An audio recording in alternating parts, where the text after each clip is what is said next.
Yes, thank you.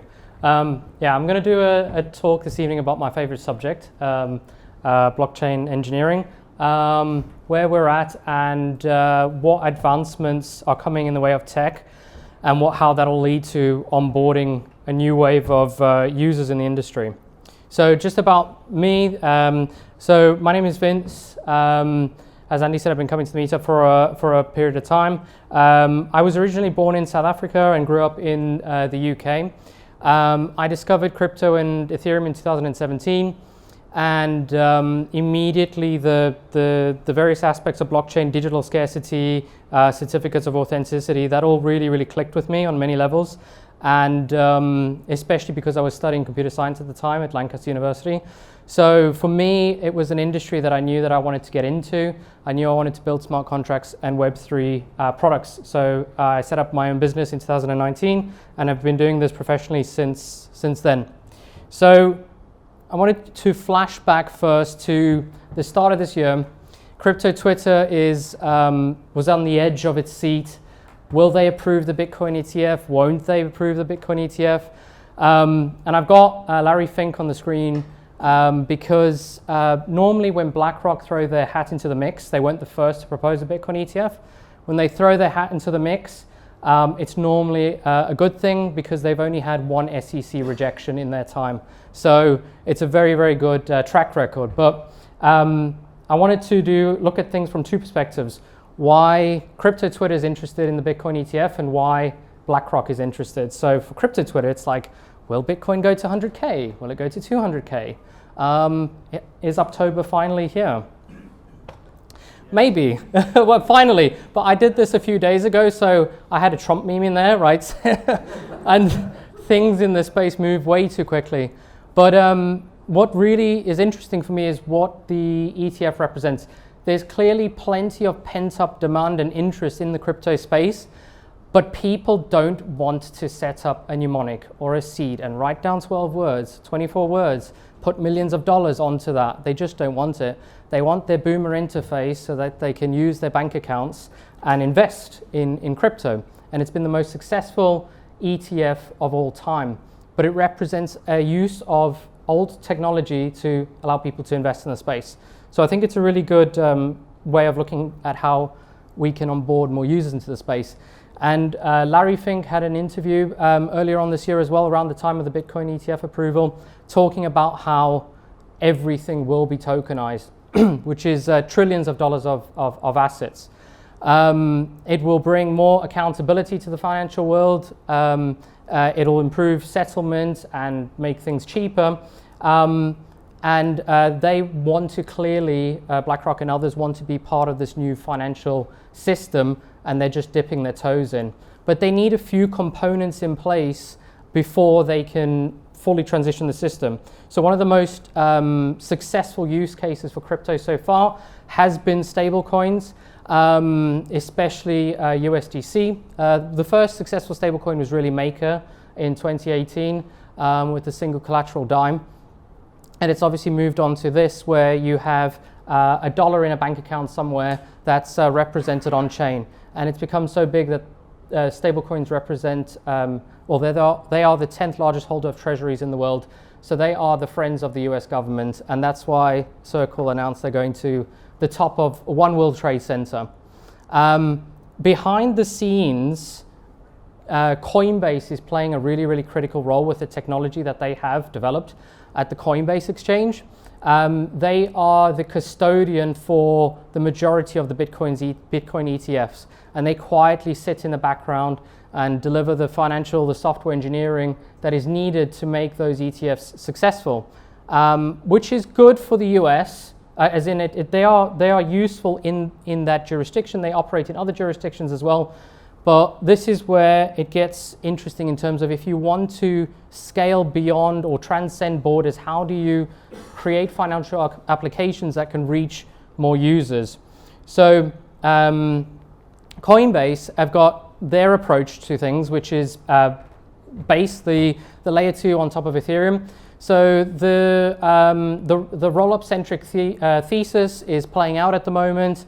And it'll be interesting to see what happens with roll-ups versus Solana. But Interestingly, Coinbase, when they spun up their own layer 2 and their own chain, they were able to unlock a ton of liquidity onto the chain through, so on the bottom right is a technology that they call Magic Spend.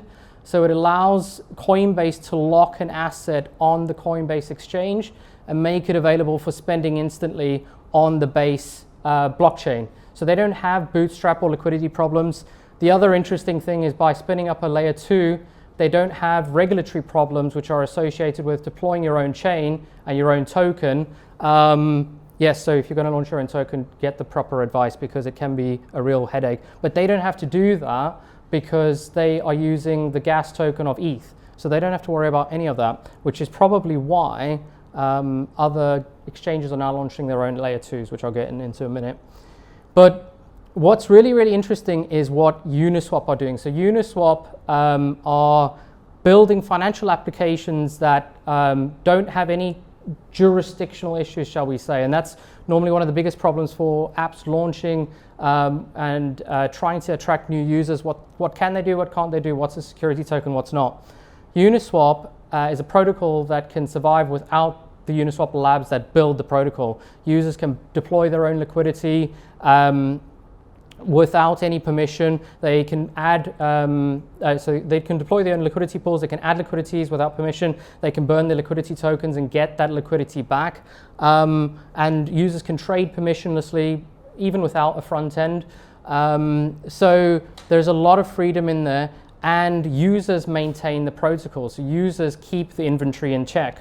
So you have this constant function that calculates the prices of assets on the exchange, and when the price on the asset on the exchange becomes out of whack with the market value, arbitrageurs come in, correct the inventory, and they get paid for that. So Uniswap can scale to an infinite number of users with the coordination mechanisms that they've developed, and they're one of the very, very few protocols that can actually do this. So designing your protocols correctly allows you to, have really large reach, which is really interesting. But we've got a number of problems in terms of, so we don't have a problem of jurisdictional issues with Uniswap, but the users aren't growing in the way that we're expecting, and there's a number of things that are at play here, I think.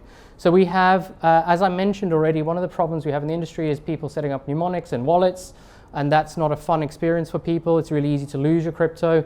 Hacks are not great, and a lot of hacks are happening around operational security, so not even smart contracts all the time. But really, we're developing a really, really fragmented user experience. Kraken has just launched their own layer 2 blockchain, Inc. Again, it will be a layer 2 on top of Ethereum.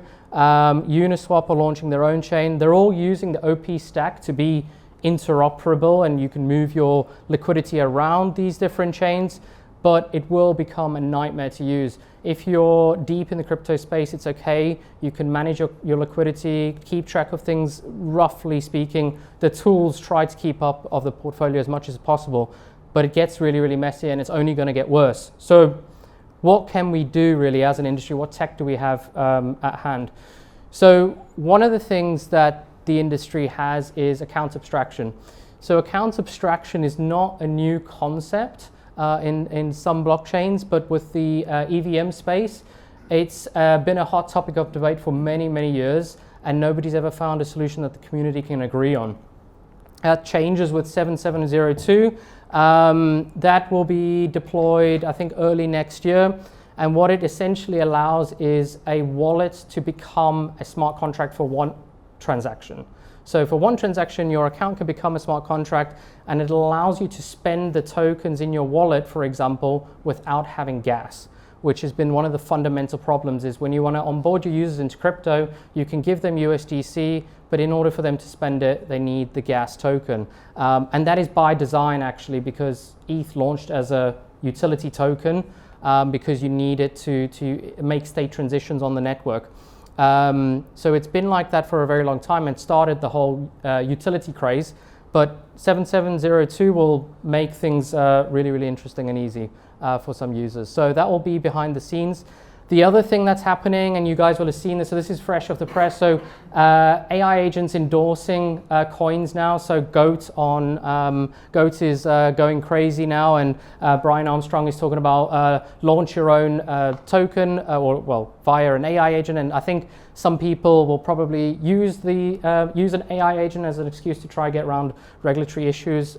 Maybe Lisa can speak more on that. Yeah, just be careful what you do. But I think what's more interesting is what AI agents will do. So AI agents, I think, will be really interesting in helping to make your managing blockchain easier, I'm hoping.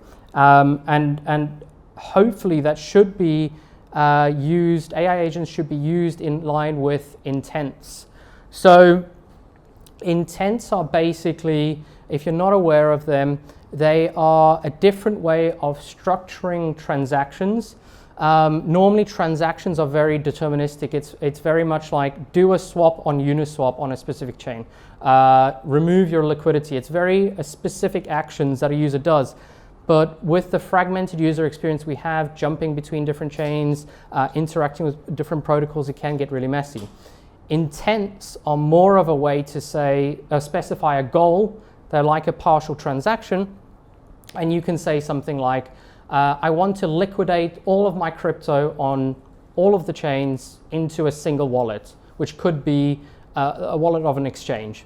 And what the AI agent should do is it should know how to go through the different chains, unwind all of your positions, sell the tokens. You will have the solvers that will go in and work out and trace your steps and undo everything, sell it all to stablecoins maybe, and then fire it into the wallet that you said. They should have a defined parameters where they basically can't steal your money, but the goal as you give to the agent is to say, liquidate everything, deposit it into an account. That's what you should do, and that should massively improve the user experience because it's really, really complex to jump from chain to chain, protocol to protocol, and it's like it's not great user experience, and it's the learning curve for crypto is crazy these days. So the other thing that should make the user experience of interacting with protocols better is solutions like Bridge and similarly Gnosis Pay, but Gnosis Pay is not quite there yet. But Bridge was recently acquired by Stripe. It's the biggest acquisition in crypto that just happened, over $1 billion. Bridge essentially, it's a very simplified explanation of what it's doing is that with Bridge you can configure an IBAN bank account number to that when it receives money will interact with a smart contract as you program it. So you can say if you send money to this IBAN, it will convert it into USDC, it will then deposit it into this protocol, and it will do A, B, C, D steps. So you make traditional interfaces programmable so that people can maybe use like a standing order or a direct debit, and it will interact with smart contracts. So those are a number of things that sort of the industry is doing. The technology will get implemented behind the scenes, I think, and I think it will make the UX of crypto 10 times better than what it is today, really. So, yeah, that's pretty much it. Thank you for listening. Thanks, Andy.